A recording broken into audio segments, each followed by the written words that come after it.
everybody, this is Lisa from Handmade Jewelry Haven. I sell jewelry online on my website, handmadejewelryhaven.com.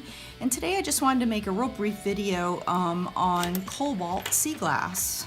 A lot of people don't know much about it. This beautiful blue sea glass is getting quite rare now to find on the beach. It's got that beautiful, beautiful, vibrant color. And cobalt's actually been around for quite some time, before Roman times, with the discovery of the cobalt mines in Central Africa. And it wasn't really used much more than a decorative purpose back then until we started to really bottle things with active ingredients such as medicines and, for example, milk of magnesia, whatever it may be.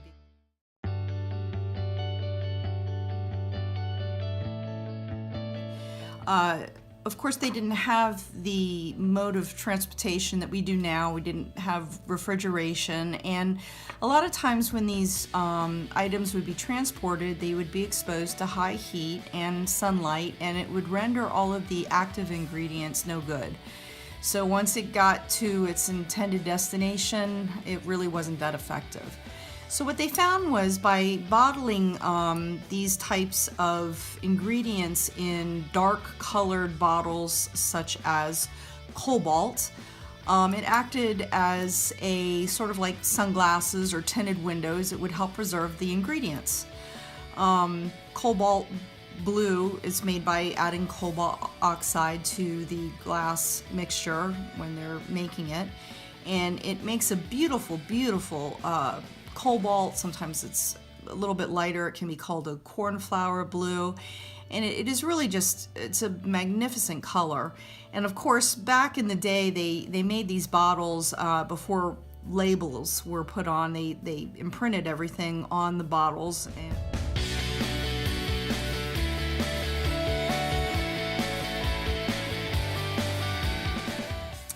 that's how we thankfully can identify them so well today. They are quite beautiful and very rare now. And this particular bottle, milk of magnesia, has been around for a long time. It was started by Phillips in 1872.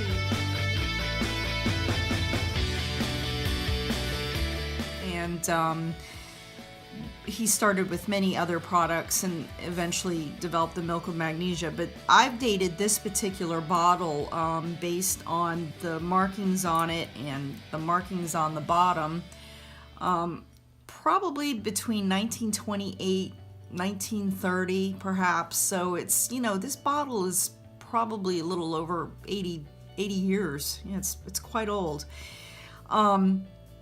And of course, what would happen, people would take their milk of magnesia, they'd empty the bottle, and then they'd toss it. They'd toss it in their garbage.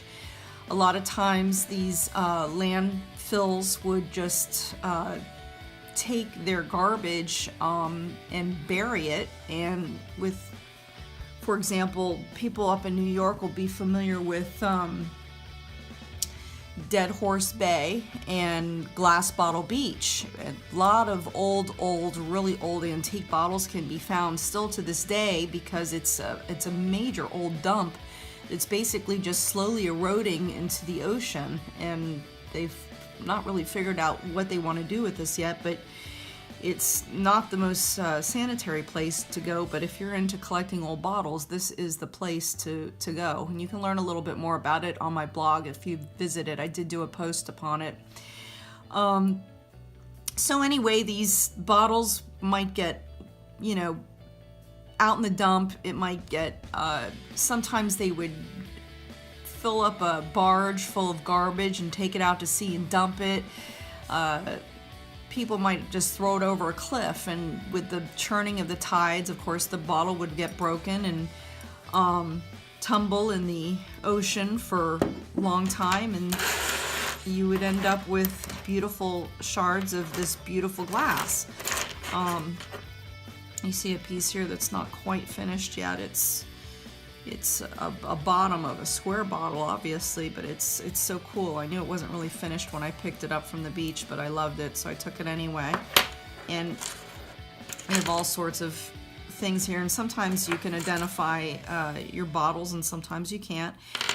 And usually after, it takes a while. It can take usually about anywhere from 30, 50 to even 100 years to get a really, really good worn piece that's completely worn on all sides. It's got a beautiful, even frosted coating. It's got no sharp edges on it. You can see this one is really a great example. Of course, natural sea glass, you can tell by the small little tiny, you'd have to see it with a magnifying glass, but it's got tiny little C's, like the letter C, indentations on it, and you can tell. That's how you can really tell a real piece of sea glass from something that you might find is a fake piece that you would get at the store. And of course, then you've got people like me that go to the beach and they find these really cool pieces and they make jewelry out of them. As you can see, I made a really pretty pendant necklace.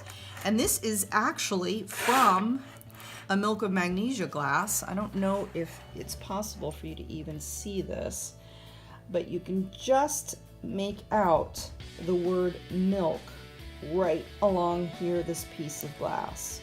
It says milk of. You can just make out the words.